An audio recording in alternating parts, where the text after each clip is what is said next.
मेरे YouTube channel आप सभी का स्वागत है। मेरा नाम है राहुल शर्मा और मैं आप लोगों के लिए लेके आया हूँ एक प्यारी सी कहानी जिसका नाम है शादी करूँगा। ये कहानी राजू बलियाटी द्वारा लिखित है। आइए मुड़ते हैं कहानी की तरफ। अंजलि बीए प्रथम वर्ष की छात्रा है। भगवान ने नाक नक्शा काफ़ी फुर्सत में बनाया था। उस पर उसका गोरा रंग जैसे चांदनी रात में सफ़ेद बादलों की चादर नदी में बिछी हो। उसकी लंबाई औसत से ज्यादा थी। जैसे ग्रीष्म अवकाश के बाद अंजलि कॉलेज जाती है, उसको देखकर सीनियर जूनियर सारे फिदा हो जाते हैं। सब उससे दोस्ती करना चाहते हैं, बात करना चाहते हैं। अंजलि इन सब से अनजान अपने पढ़ाई लिखाई के बाद सीधे घर चले जाती थी। बीए तृतीय वर्ष का छात्र राहुल मन ही मन उसको पाने के लिए सपना देखता है। पूरे विद्यालय में जो भी लड़का अंजलि के पास जाता उसकी धुलाई कर देता। यह उम्र भी बड़ा जोश व ताकत वाला है। इस उम्र में बच्चे दिमाग से कम दिल से ज्यादा काम लेते हैं। अंजलि के पड़ोस का लड़का रवि भी अंजलि की कक्षा में पढ़ता था। अक्सर अंजलि उसी से नोट्स लेती व बातचीत करती रहती थी। राहुल रवि को ऐसा करते देखता। दूसरे दिन राहुल रवि को घेर लेता। कॉलेज के बाद तुम अंजलि से क्या बातें कर रहे थे? वो मेरी है। जब रवि बताता है कि वो तो राहुल के लिए ऐसा नहीं करेगा, वो अंजलि से सिर्फ बातें करता है। राहुल एक तरफा अपने प्यार की पिंगे ख्वाबों में बनाने लगता है। अंजलि को लेकर कभी सिनेमा हॉल तो कभी भारत के पर्वतीय स्थानों में भ्रमण करता रहता है। और सिर्फ अंजलि ही थी वो किसी प्रकार से उसे पाना चाहता था। उधर अंजलि कुछ दिनों के लिए अपने गांव चली जाती है। उसके भाई की शादी थी, इस वजह से वह करीब 15-20 दिन कॉलेज से दूर रही। अंजलि के घर में सभी उसका बहुत ख्याल रखते थे। अंजलि थी भी इकलौती, जिस वजह से घर के सभी लोग उसे बहुत प्यार करते थे। अंजलि पढ़ने में भी काफी अच्छी थी। वह पढ़ाई पूरा करके टीचर बनना चाहती थी ताकि समाज सेवा में से जुड़ी रहे, समाज से बहिष्कृत ना हो। उसका बहुत ही सुंदर सपना था कि किसी भी प्रकार से भारत में लड़कियों की शिक्षा पर ध्यान देना चाहिए। ये महिलाएं अगर सशक्त हो गई तो देश अपने आप सशक्त हो जाएगा। उधर राहुल जो अंजलि से मन ही मन प्यार करता था, अंजलि को एक पखवाड़े स्कूल न आते देख बेचैन हो जाता है। वह रवि से बार बार पूछता है अंजलि क्यों नहीं आ रही है। अंततः रवि उसको बताता है कि अंजलि के भाई की शादी है, उसके परिवार के सभी लोग गांव गए हुए हैं, जल्द ही आ जाएगी। राहुल योजना बताता है और योजना बनाता है कि इस बार तो अपने दिल की बात इजहार करके ही रहेगा। अपनी बातों को किस तरह से रखना है राहुल बार बार अभ्यास करता है। एक दिन जब राहुल कॉलेज के गेट पर खड़ा था, तभी उसकी नजर अंजलि पर पड़ी। राहुल की सांसें तेज तेज चलने लगती हैं। वह कैसे अपनी बात अंजलि तक पहुंचाए समझ नहीं आ रहा था। उसकी धड़कनें और भी जोर जोर से धड़कने लगी, चेहरा लाल हो गया।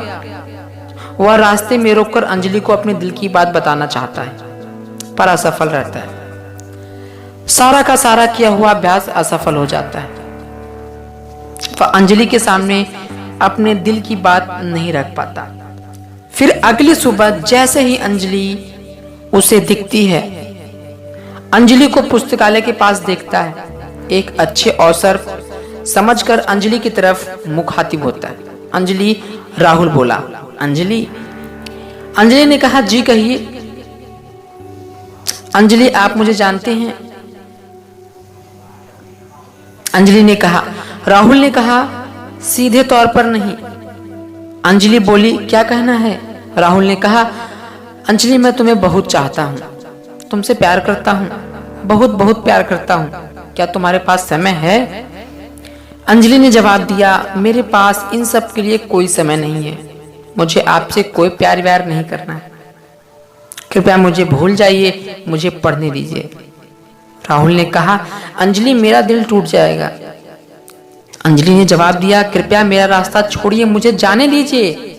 राहुल ने तुरंत जवाब दिया, मैं अपने प्यार का इजहार सुने बिना नहीं जाने दो। अंजलि ने कहा, क्या बदतमीजी है, आप हटिए, नहीं तो बहुत कुछ हो जाएगा। राहुल ने कहा, नहीं तो क्या शोर मचाओगी, मचाओ, मुझे कोई फर्क नहीं पड़ता, बदनामी तुम्हारी ही होगी, मेरी नहीं। अंजलि असमंजस में पड़ जाती है, रोने लगती है। तब राहुल वहां से चला जाता है। अंजलि ये बात घर पर किसी को नहीं बताती। उसके बड़े भाई गुस्से वाले हैं, इस बात को लेकर वह अंदर ही अंदर घुटती रहती है, किसी से कुछ नहीं बोलती चालती, खाना खा के अपने रूम में सोने चली जाती है। आंखों में नींद कहां, छत को देखते देखते ना जाने कब नींद आई। सुबह जल्द से तैयार होकर कॉलेज के लिए निकल जाती है। जैसे ही कॉलेज गेट पर पहुंचती है, राहुल को गेट पर खड़ा देखकर सकपका जाती है, डर जाती है। राहुल बीच सड़क पर उसके सामने खड़ा हो जाता है। राहुल, क्या विचार है आपका मेरे बारे में? राहुल ने अंजलि से बात कहा। अंजलि ने जवाब दिया, मुझे आप में कोई लगाव नहीं है, न ही कोई दिलचस्पी। कृपया ऐसे मुझे आते जाते रास्ते में तंग ना करें, अपनी पढ़ाई पर ध्यान दो तो ज्यादा अच्छा होगा। राहुल अंजलि का रास्ता छोड़ देता है, लेकिन अंदर से टूट जाता है। वह पागलों सा व्यवहार करने लगता है, अपना हाथ खिड़की के शीशे से मारकर घायल कर लेता है। इन सब से अंजलि अपना क्लास नहीं करती है।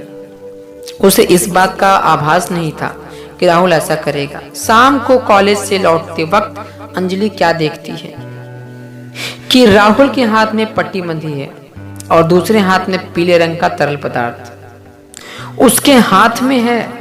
अंजलि सर झुकाए जा रही होती है। राहुल ने कहा, रुक जाओ, तुम मेरी नहीं हो सकती तो मैं तुम्हें किसी और का भी नहीं होने दूंगा। तुम्हें अपने सूरत पर कुछ ज्यादा ही घमंड है। आज से तुम अपना चेहरा देखकर डर जाया करोगी। राहुल अंजलि के ऊपर पूरी की पूरी शीशी उड़ेल देता है। तब अंजलि जोर जोर से चिल्लाने लगती है, बचाओ बचाओ। तब तक तेजाब से अंजलि का चेहरा पूरी तरह झुलस जाता है। अंजलि को अस्पताल में भर्ती कराया जाता है। अंजलि के जख्म तो भर जाते हैं, पर चेहरा जो कुदरत ने दिया था वह वापस नहीं मिलता। वह हमेशा हमेशा के लिए खो देती है। अंजलि जैसे अपना चेहरा दर्पण में देखती है, अपने को देखकर डर जाती है। अंजलि आत्महत्या करने की कोशिश करती है, पर उसे बचा लिया जाता है। अंजलि सोचती है कि मेरा क्या होगा।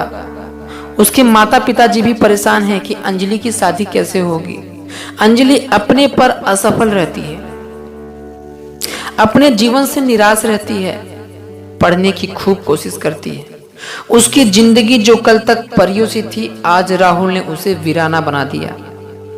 अंजलि एक दिन अपने घर में बैठी रहती है, तभी उसके माँ बाप से मिलने रवि आता है और बोलता है कि वो अंजलि से शादी करना चाहता है।